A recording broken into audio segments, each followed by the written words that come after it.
Bismillahirrahmanirrahim. Assalamualaikum warahmatullahi wabarakatuh.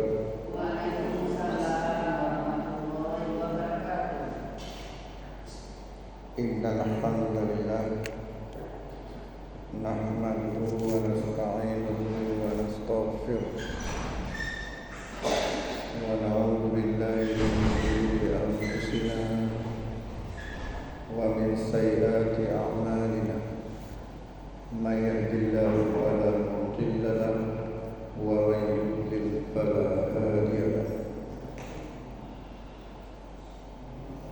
Asyhadu an la ilaha illallah wahdahu la syarika lahu wa asyhadu anna Muhammadan abduhu wa rasuluh.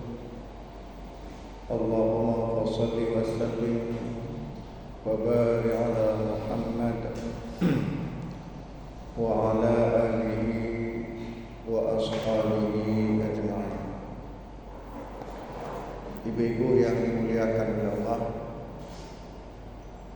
dalam sebuah hadis yang sahih yang diriwayatkan oleh Imam Muslim dan lainnya, Nabi bersabda,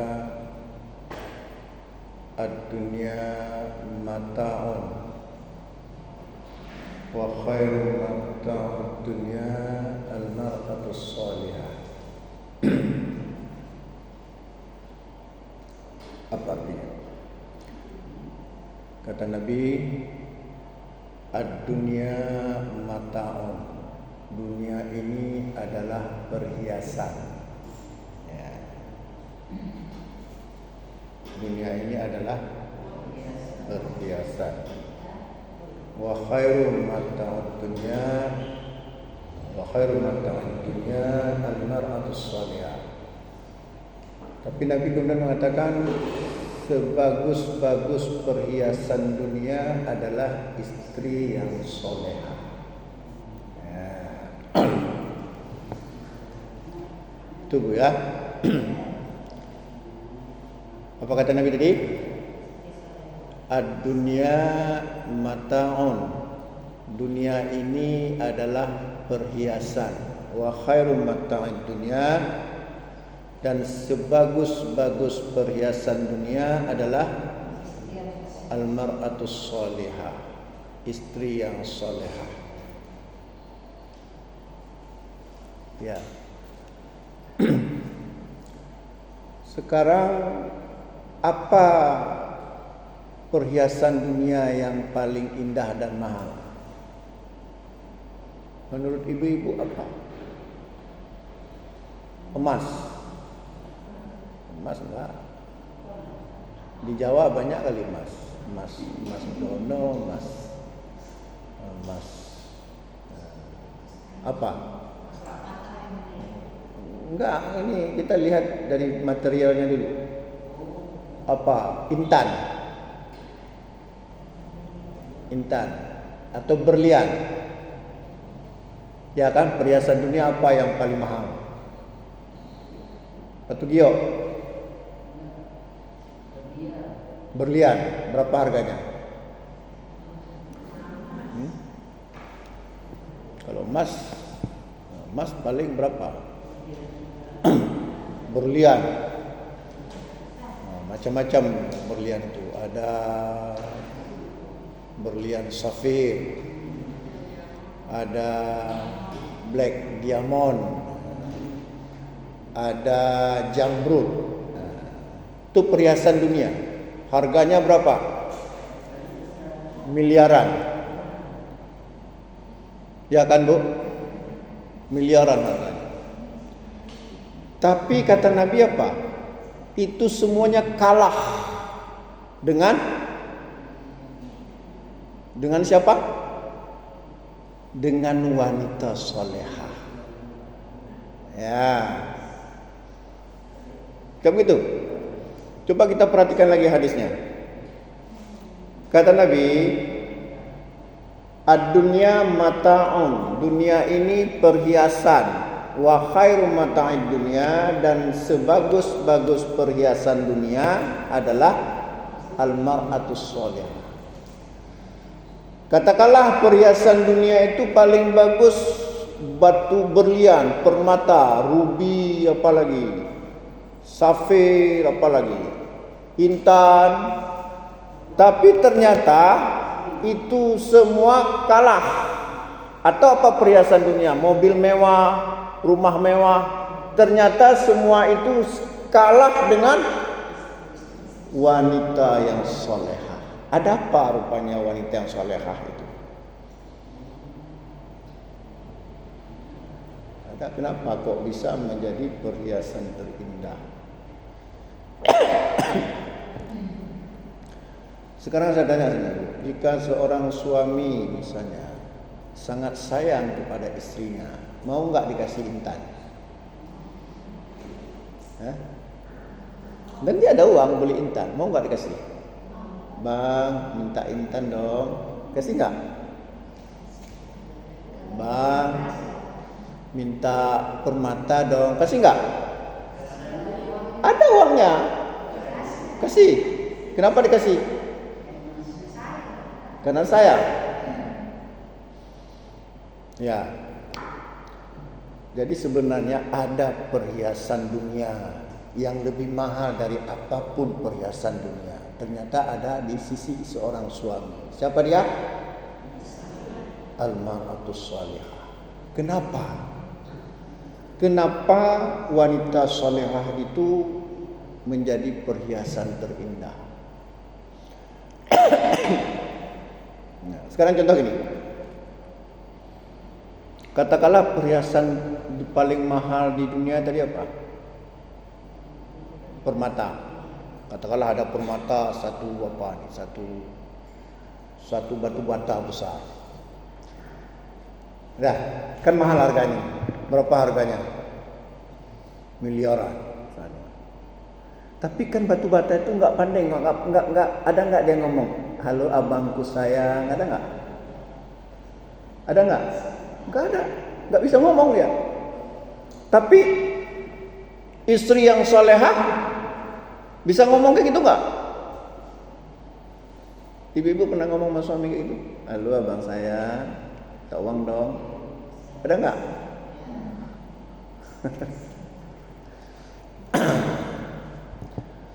Nah, pada sore ini cobalah kita menjadi perhiasan dunia terindah. Bagi siapa? Bagi suami kita. Menjadi wanita salihah akan menjadi perhiasan terindah bagi suami kita. Nah, sekarang saya tanya, perhiasan itu bagaimana? Seseorang memperlakukan perhiasan itu bagaimana? Kalau misalnya ini batu cincin perhiasan, biasanya diapain? Digosok-gosok, gosok. Ditaruh di mana, Bu?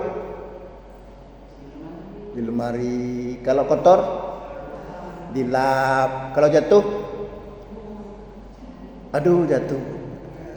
Betul-betul dijaga, dilindungi, jangan sampai dicuri orang. Betul tak? Dilindungi, jangan sampai dicuri orang. Nah, bagaimana seorang istri yang lebih indah dari itu, yang lebih menarik dari itu, seorang suami bisa memperlakukan istrinya sebagai perhiasan terindah di muka bumi? Bagaimana caranya? Patuh pada suami. Nabi mengatakan, saya nggak tahu apa sudah pernah saya sampaikan atau enggak. Maklumlah kita sudah tua-tua ini, mana ingat lagi. Kata Nabi, khairun nisa'i, sebaik-baik istri, sebaik-baik wanita, idza nadarta ilaiha saratka, jika kamu memandang ke arah istrimu menyenangkan hatimu. Jadi apa kata Nabi? Sebaik-baik istri, jika suami memandang ke arah dirinya menyenangkan hati. Perhiasan, namanya orang melihat perhiasan itu menyenangkan. Terus pertanyaannya, kenapa suami memandang ke arah istrinya menyenangkan? Suami sakit melihat istrinya sembuh. Suami capek pulang kerja lihat istrinya hilang capeknya. Atau sebaliknya, suami capek pulang lihat istrinya di rumah makin capek. Ya, suami sakit lihat istrinya gimana ya, mati. Enggak, inilah. Jadi kata Nabi, khairun nisa'i, sebaik-baik istri, idza nadarta ilaiha, jika kamu memandang ke arahnya, ke arah istri, saratka, menyenangkan hatimu. Nah, kalau kita ingin menjadi istri yang salehah, ingin menjadi perhiasan terindah bagi siapa? Maka usahakanlah ketika suami memandang ke arah kita, menyenangkan hatinya. Kenapa menyenangkan?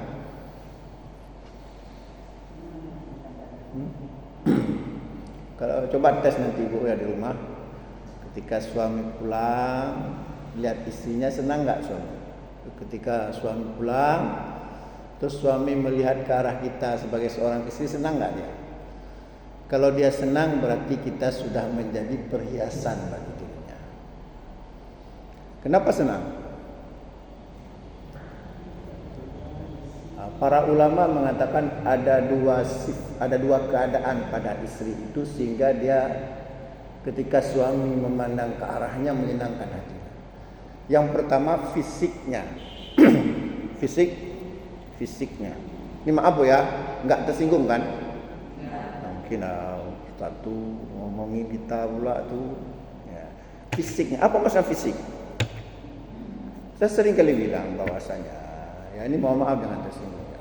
Jangan kita sia-siakan suami kita. Ya, jangan mentang-mentang sudah menikah sudah aman. Coba perhatikan ibu-ibu. Ketika suami kita melamar kita dulu, beda nggak dengan penampilan kita sekarang? Apanya beda? Maaf ya, dulu langsing, keren. Setelah menikah makan suka hati sehingga maaf kita bilang, ya si istri makin tingginya ke samping. Ini mau jangan tersinggung ya. Ini sebenarnya kita ya, bukan tidak boleh, tapi sebenarnya kita harus menyadari kalau kita ingin menjadi perhiasan terindah bagi suami kita, kita rawatlah tubuh kita, fisik kita. Ya, kita pakai sabun, apa namanya sekarang skin care, pokoknya tuh. Itu dapat pahala, Bu. Berhias untuk suami dapat pahala. Ya, berhias untuk orang lain baru dapat dosa. Sekarang kebiasaan kita, bukan ibu-ibu ya. Kadang-kadang anehnya justru dia berhias ketika kapan? Pergi pesta. Dilihat oleh siapa, Bu? Orang. Secantik bidadari dia. Habis dia bersolek. Tapi untuk suaminya di rumah, pakai daster, sasalan, kan nggak boleh. Tapi buatlah suami kita senang lihat wajah kita. Jadi fisik kita. Jadi makna tadi khairun nisa'i, sebaik-baik istri, idza nadarta ilaiha, jika suami memandang ke arah istrinya menyenangkan hatimu. Pertama menyenangkan fisik kita, terawat tubuh kita, ya kita pakai apa namanya skin care. Nggak tahu lah itu urusan perempuan ya. Wah menarik. Kemudian juga fisik itu terkait dengan pakaian. Pakai pakaianlah yang bagus untuk suami. Jangan kadang-kadang suami pulang kita pakai baju PDIP, P3, Golkar, apalagi mau pemilu nih, apalagi Demokrat. Bukan nggak boleh, tapi di mana kita pakai baju itu? Pakailah bagus. Kalau daster boleh, tapi daster yang bersih, yang menarik lah. Nah ini yang harus kita perhatikan, sehingga suami senang melihat tiarah kita. Karena apa kata Nabi tadi? Wanita istri itu adalah wa khairum mata'id dunya al-mar'atus salihah. Sebaik-baik perhiasan dunia adalah istri yang saleh. Yang kedua kata para ulama, jadi tadi menarik apa? Fisiknya ya. Yang kedua menarik batinnya, rohaninya. Bisa jadi kadang-kadang orang ya fisiknya enggak bagus, mungkin karena pembawaan atau apa, tapi apa tadi? Rohaninya, batinnya itu sangat menarik. Dia enggak pernah ngomong kasar dengan suaminya, ngomong dengan suaminya dengan lemah lembut, sehingga insyaallah membuat suaminya itu tersentuh. Tanpa sadar kadang-kadang dompetnya begitu mudah keluar dengan lemah lembut. Ya. Dengan lemah. Kadang-kadang ada suami istri enggak seperti itu, bentak-bentak suami. Apalagi kalau suaminya sudah lemah, sudah miskin, bentak-bentak suami, enggak boleh. Jangan lemah lembut. Sikap kita, ya, sikap kita. Perkataan qaulal layyina, perkataan yang lembut, yang apa, balir, menyentuh hati. Kita ngomong beda, kita ngomong dengan suami kita dengan laki-laki yang lain. Dengan laki-laki lain kita harus ngomongnya ngomong biasa. Tapi dengan suami sendiri jangan kita ngomong kayak orang biasa. Caralah abang dah. Apa kabar banda, sehat? Abang sehat? Alhamdulillah sehat. Yuk kita makan miso yuk. Suara lu.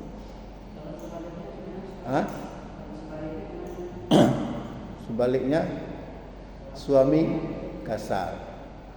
Tunggu dulu, kita masih bicara istri. Nanti suami kita bicara. Ini kita bicara istri. Kadang-kadang ada juga suami istri ya, si lemah lembut dia berbicara dengan suaminya, tapi istri suaminya kasar ngomong. Malah ejek lagi. Ada ikut ngaji dalam lemah lembut ngomong. Ya. Jadi sikap kita, perlakuan kita pada dengan suami. Jadi khairun nisa'i idza nadarta ilaiha, sebaik-baik istri ya jika kamu memandang ke arah istrimu syaratkan menyenangkan hati. Ya, coba biasakan kita komunikasi dengan suami itu komunikasi yang membuat hati suami senang. Kita berbicara dengan suami membuat suami kita senang. Ya. Ya, ya. Jadi yang pertama apa? Sebaik-baik wanita yang pertama, jika suami memandang ke arah istrinya menyenangkan hati. Ya, khairun nisa'i idza nadarta ilaiha saratka. Sebaik-baik istri, sebaik-baik wanita jika suami memandang ke arah istrinya menyenangkan hati. Kenapa menyenangkan hati suami? Karena penampilannya, sikap dia, berbicara dia dan sebagainya. Yang kedua kata Nabi, idza amartaha ata'atska. Yang kedua, seorang istri menjadi perhiasan bagi suaminya. Ketika suami memerintahkan istrinya untuk kebaikan, dia patuh. Apa tadi? Ketika suami memerintahkan istrinya untuk kebaikan, dia patuh.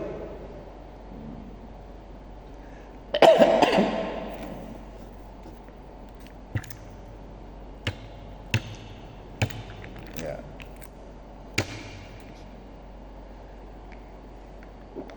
Itu dia.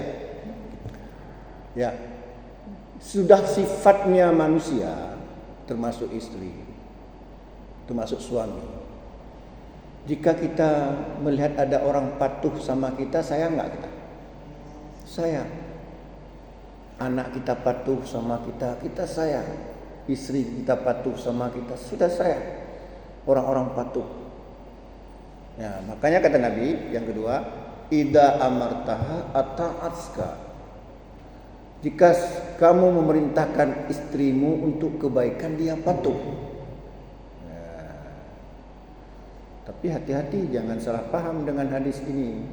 Nanti akhirnya salah paham dengan hadis ini, suami kayak bos besar, perintah sana, perintah sini, ya kan?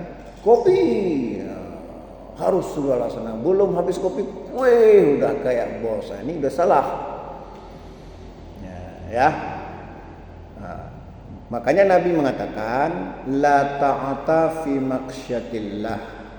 Innamat ta'atu fil ma'ruf. Tidak boleh taat dalam bermaksiat kepada Allah. Taat itu mesti dalam kebaikan. Apa maksudnya bermaksiat kepada Allah dalam hal urusan taat mentaati ini?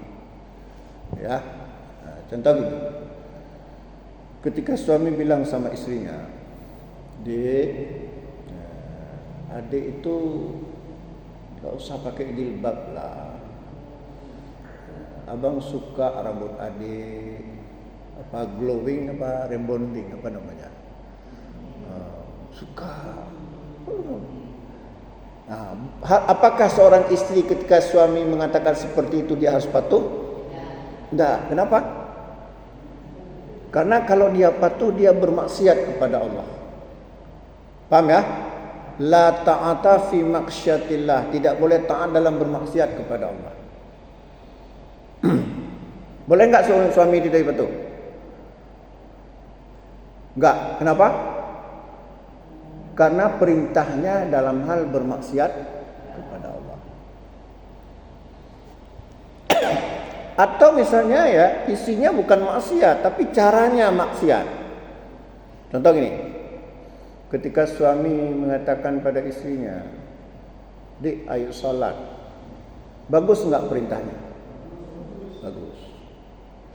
Tapi ketika suami bilang seperti ini, kadu long lagi akai Yahudi kat salah kali. Hana pun klo hana dengar azan. Bagaimana kira-kira? Perintahnya bagus enggak? Perintahnya bagus. Apa tadi perintahnya? Suruh salat, tapi caranya enggak bagus. Caranya bermaksiat kepada Allah. Bilang-bilang istri Yahudi segala macam menghina, bilang klo lagi. Nah, ini juga keliru. Ya, bukan seperti itu caranya. Jadi kata Nabi, la ta'ata fi maksyatillah, tidak boleh taat dalam bermaksiat kepada Allah. Innamat ta'atu fil ma'ruf, tapi taat itu mesti dalam kebaikan. Apa yang dimaksud dengan kebaikan? Yang pertama, isi perintahnya kebaikan. Jadi contoh tadi perintahnya berisi kebaikan apa? Menyuruh salat. Jadi yang dikatakan ma'ruf pertama apa? Isi perintahnya untuk kebaikan. Dan yang kedua adalah cara memerintahkannya juga mengandung kebaikan. Tidak mencela, tidak menghina, tidak bentak-bentak. Malah kadang-kadang kalau kita bentak membuat istri jadi enggak patuh. Bentak. Bentak istri. Kaduk dong. Beklo hana dengar azan no? Rasanya mau salat akhirnya udah malas salat dibentak-bentak seperti itu. Ya. Paham ya? Jadi kata Nabi apa? Ya. Seorang istri yang salehah itu, yang baik itu khairun nisa'i. Yang kedua apa? Idza amartaha, jika suami memerintahkan istrinya untuk kebaikan, ata'aska dia apa? Patuh. Tapi hati-hati, seorang istri memerintahkan istrinya mesti dalam hal yang ma'ruf. Apa yang ma'ruf itu? Yang mengandung kebaikan. Apa yang maksud dengan kebaikan dalam hal ini? Yang pertama, isi perintahnya mengandung kebaikan. Dan yang kedua, cara memerintahkannya juga mengandung kebaikan. Coba kalau kita bilang sama istri kita, Adinda tersayang, udah azan tuh, Adik dengar kan? Ayo kita salat. Mau nggak Pak tuh? Oh iya Pak. Tapi kalau caranya salah, apa duduk-duduk terus, peka ya nggak dengar azan. Nah, dibilang kayak gitu rasanya mau salat jadi malas. Ada nggak suami kayak gitu? Hah? Ada ya. Jadi yang pertama tadi apa? Khairun nisa'i, sebaik istri. Yang pertama tadi apa? Idza nadarta ilaiha saratka, jika suami memandang ke arah istrinya menyenangkan. Menyenangkan itu tidak mesti cantik. Cantik itu relatif, Bu. Tapi apa? Bersih, enak dilihat, ya, rapi. Cantik itu relatif. Malah kalau terlalu cantik malas kita lihatnya ya. Betul. Ada orang suka malah wajah yang biasa-biasa, tapi bersih, rapi, bersih, nampaklah daya tariknya. Oh, masalah bentuk fisik nggak masalah. Pijut orang suka pijut, tembun orang suka tembun, tinggi ada orang suka tinggi, pendek itu relatif. Mata manusia itu beda-beda, selera manusia itu beda. Tapi yang paling penting apa? Menyenangkan, enak dilihat. Idza nadarta ilaiha saratka. Yang kedua tadi apa? Wa idza amartaha, jika suami memerintahkan istrinya untuk kebaikan, ata'atka, dia apa? Patuh. Perintahkan kebaikan. Kadang-kadang ada salah paham. Nah, ini ada cerita ya. Ada satu orang, dia udah pakai celana li perempuan, pakai celana li, kemudian pakai jilbab Paris. Ibu-ibu tahu apa jilbab Paris? Apa? Nah, pokoknya asal gitu aja lah. Nama juga jilbab Paris. Tapi kalau jilbab Mekah cantik juga nanda dengarnya. Ini jilbab Paris. Paris itu kan negara apa? Negara Islam kan? Bukan. Jadi dia udah pakai jilbab Paris, pakai celana, ditegur oleh seorang ibu. Nak, kenapa pakai pakaian itu seperti itu? Karena dia tahu sebelum menikah perempuan ini bagus pakaiannya. Setelah menikah kok sudah lain nampaknya. Tegur, nak, kenapa pakaian seperti itu? Apalagi orang tuanya itu tengku. Kan orang tua kamu tengku. Nangis dia.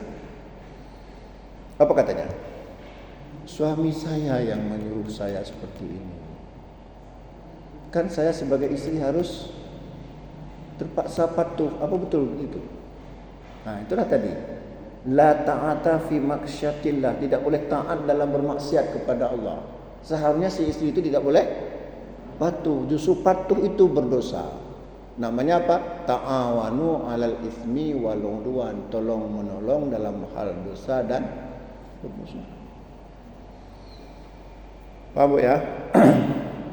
Jadi kita harus patuh memang pada suami, menunjukkan kita istri yang salah. Kenapa? Kalau kita patuh, suami pasti sayang sama kita. Jangan kita anggap remeh kita patuh. Kadang-kadang ya, runtuh hati suami itu gara-gara seorang istri yang patuh. Tapi patuh dalam hal kebaikan. Nabi melanjutkan, wala tatrubil wajha, jangan kamu pukul muka istrimu. Nah, ini Nabi larang. Jangan kamu pukul muka istrimu. Pukul muka enggak boleh. Pukul lain boleh? Muka enggak boleh. Yang lain? Boleh juga. Kenapa Nabi melarang pukul muka?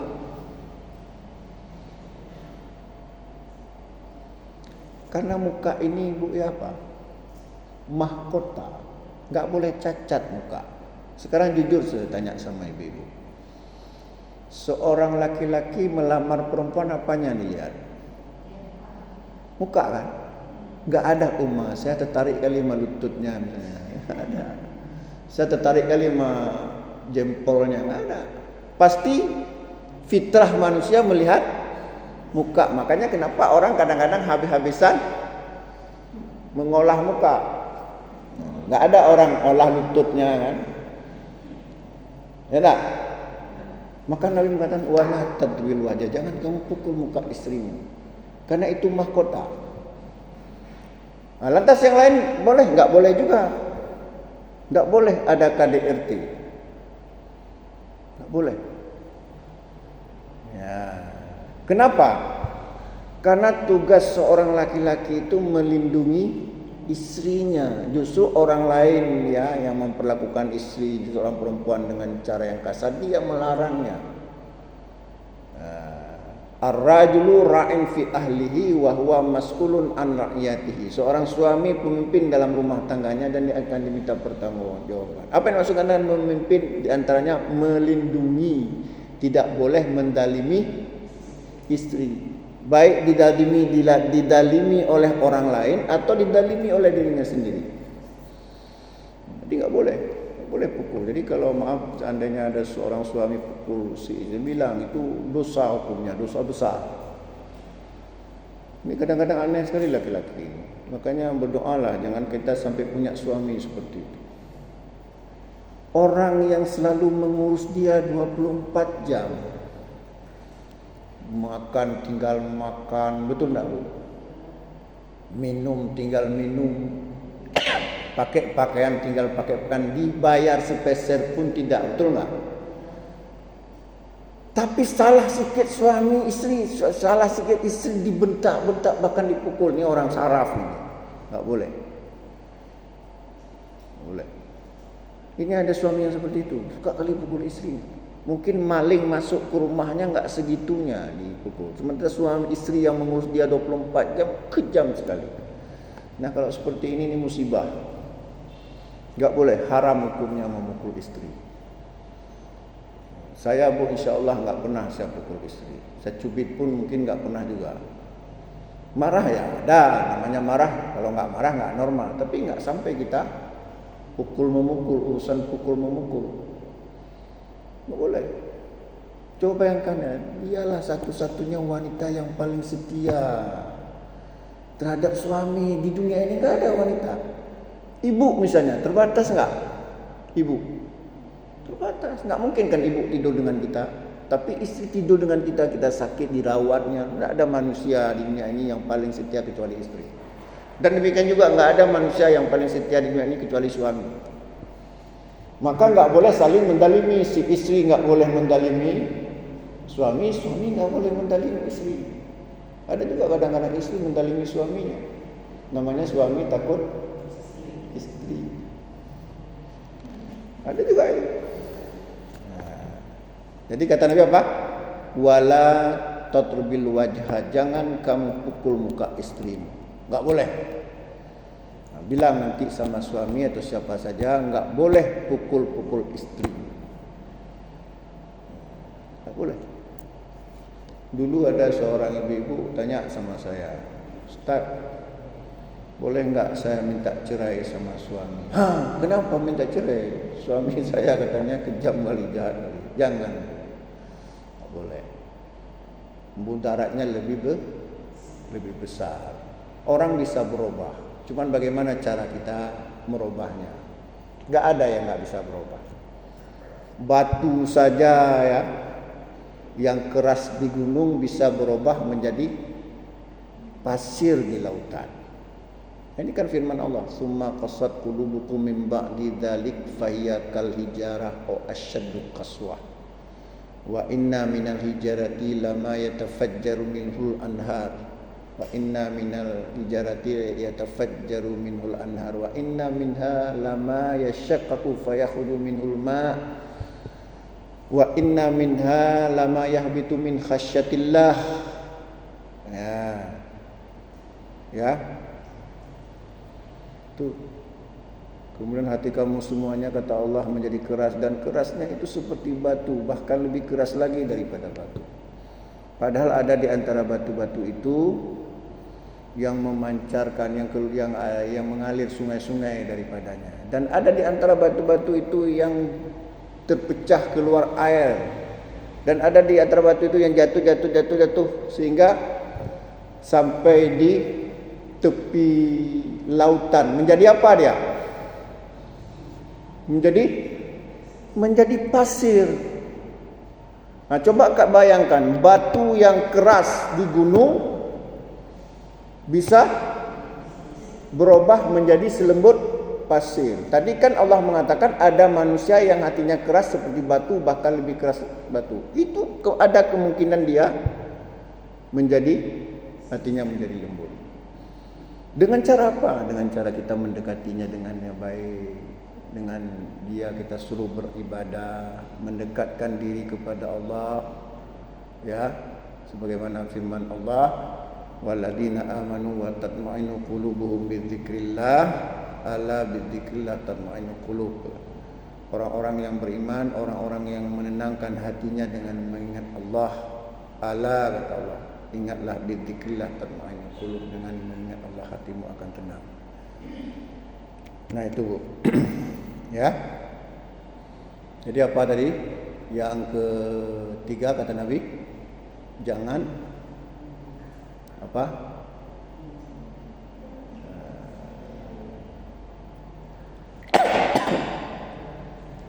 Ya. Ya, jangan memukul muka, jangan pukul muka istri. Ya. Kemudian Nabi melanjutkan, wa idza qibta anha, jika suami tidak ada di rumah, hafidatka fi nafsika wa fi nafsiha wa malika. Jika suami tidak ada di rumah, maka si istri menjaga kehormatannya dan menjaga harta suami. Ya, jika tahu ya Pak,